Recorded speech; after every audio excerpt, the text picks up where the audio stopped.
সবাই কেন আমার সাথে এরকম করতেছে?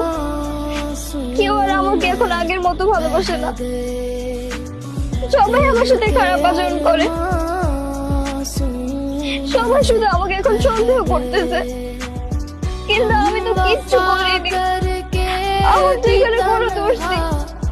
তাহলে কেন করতেছে সবাই আমার সাথে এরকম? তারা কি বুঝে না তারা আমার সাথে এরকম করলে আমার কতটা কষ্ট হয়?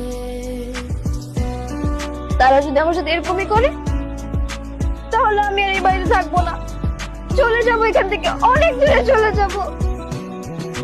তখন যদি তারা আমাকে নিতু নিতু বলে ডাকে তাও আর আমাকে পাবে না, কোথাও বুঝে পাবে না।